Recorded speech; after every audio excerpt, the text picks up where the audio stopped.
wabarakatuh. Perkenalkan, nama saya Gina Sugiantoro. Saya alumni SMK Pelayaran Pelita Bari Bitung, jurusan Namatika Kapal Nelayan. Saya praktek di Pangkalan Penjagaan Laut dan Pantai kelas 2. Di sini saya akan memperkenalkan alat-alat navigasi yang ada di KN Gandiwa P118.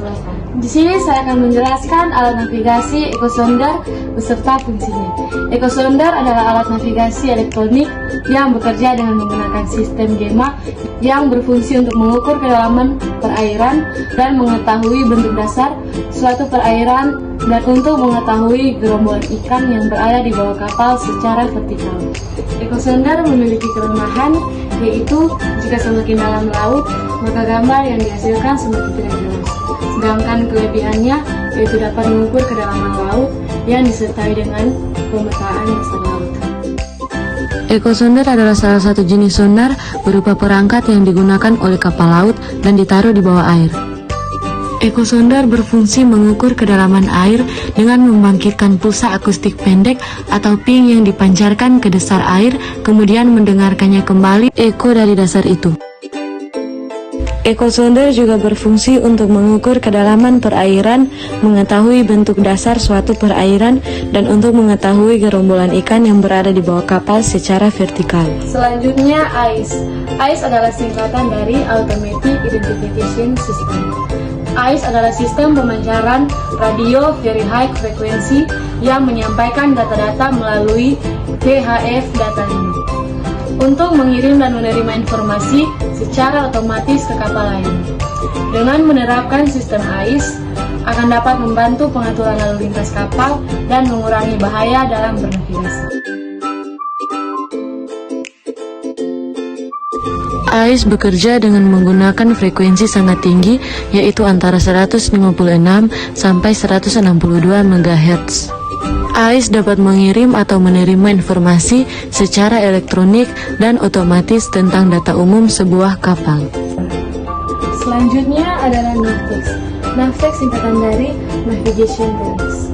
NAVTEX adalah frekuensi internasional secara otomatis melalui layanan cetak langsung untuk pengiriman berita navigasi, peringatan badan meteorologi, dan perkiraan yang mencangkup informasi keselamatan pelayaran untuk kapal yang menerima masukan secara otomatis dari kapal yang ada di laut dalam radius perkiraan 370 km dari garis pantai.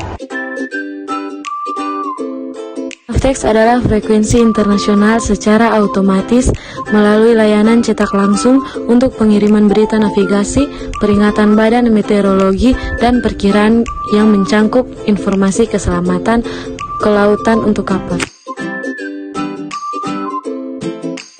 NAVTEX berfungsi untuk pengiriman perkiraan cuaca laut, menginformasikan keselamatan laut, dan informasi mendesak lainnya ke kapal di dekat pantai dan juga perairan lepas.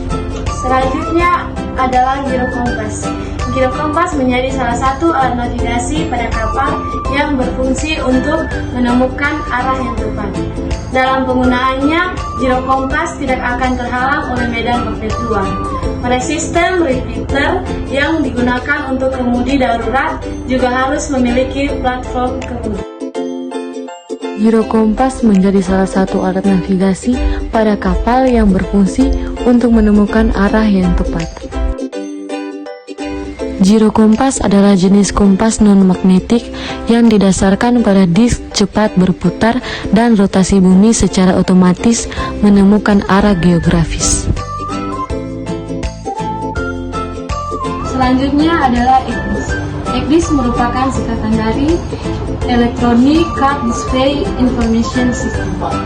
ECDIS merupakan peta elektronik yang dapat menampilkan informasi-informasi untuk keperluan navigasi yang didapat dari berbagai sensor dan peralatan navigasi kapal seperti GPS, AIS, radar, arpa, kompas, dan ecosonder. ECDIS dapat memberikan petunjuk adanya kapal, buih, dan posisi kapal. Alat ini juga dapat membuat rute pelayaran sehingga memudahkan penggunaan ketika bernavigasi di atas kapal. ECDIS berfungsi menampilkan informasi-informasi untuk keperluan navigasi yang didapat dari berbagai sensor dan peralatan navigasi kapal seperti GPS, AIS, dan radar. Selanjutnya di sini ada barometer. Barometer berfungsi sebagai alat untuk mengukur kelembapan udara di dalam ruangan. Barometer adalah alat yang digunakan untuk mengukur tekanan udara.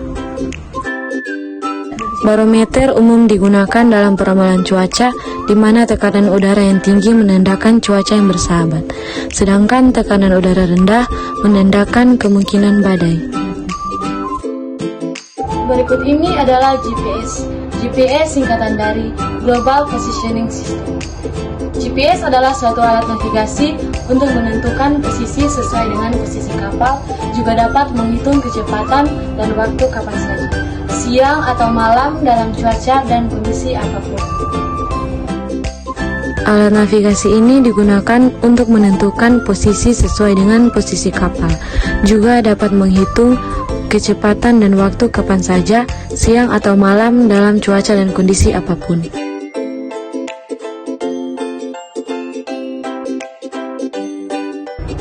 Selanjutnya adalah radio. Komunikasi radio dapat dilakukan di kapal adalah komunikasi kapal ke kapal, kapal ke darat, atau sebaliknya. Komunikasi antar kapal diperlukan untuk menghindari bahaya tubrukan, yaitu pada saat akan berpas-pasan, bersilangan, atau mendahului. Tindakan yang akan diambil harus dinyatakan dengan jelas. Di sini saya akan mencontohkan penggunaan radio. Bitung VTS, Bitung VTS, Bitung VTS. Di sini Kilo November Gandiwa mau melakukan tes radio. Bagaimana penerimaan ganti? Kilo November Gandiwa, di sini Bitung VTS, penerimaan bagus, ganti. Baik, terima kasih. Radio VHF Laut adalah sistem transceiver radio dua arah di seluruh dunia di kapal dan perahu yang digunakan untuk komunikasi suara dua arah dari kapal ke kapal, kapal ke pantai, dan dalam keadaan tertentu kapal ke pesawat. Radio VHF juga berfungsi untuk mengirim tanda ke tim SAR secara jelas dan bersifat darurat. Selanjutnya adalah alat navigasi radar. Radar merupakan singkatan dari Radio Detection and Tracking. Radar berfungsi untuk mendeteksi dan mengukur jarak benda-benda yang ada di sekitar kapal. Radar merupakan alat navigasi yang sangat potensial di atas kapal dalam menentukan posisi kapal maupun sebagai pendeteksi risiko bahaya tubrukan. Selanjutnya kita beralih kepada alat-alat keselamatan di manajemen. Nah, di sini adalah lifecraft. Lifecraft adalah salah satu jenis alat keselamatan yang ada di atas kapal. Di dalam lifecraft terdapat alat-alat, makanan, dan minuman untuk keadaan darurat. Lifecraft dan semua perlengkapannya itu biasanya dirancang agar pemakainya dapat bertahan hidup selama 1 minggu sebelum regu penolong datang. Makanan dan minuman yang dimuat di lifecraft terdapat 4 bungkus di dalamnya yang ada terdiri dari 4 atau 5 makanan darurat. Masa kadaluarsanya adalah 3 tahun. Yang sedang saya pakai ini adalah life jacket. Life jacket atau jaket penolong merupakan salah satu perlengkapan keselamatan di atas air, di mana fungsinya adalah untuk menjaga seseorang agar tetap mengambang di air sehingga terselamatkan.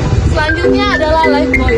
Lifebuoy atau pelampung penolong adalah salah satu alat keselamatan yang tidak kalah penting. Nah, lifebuoy mempunyai warna yang mencolok agar mudah dikenali.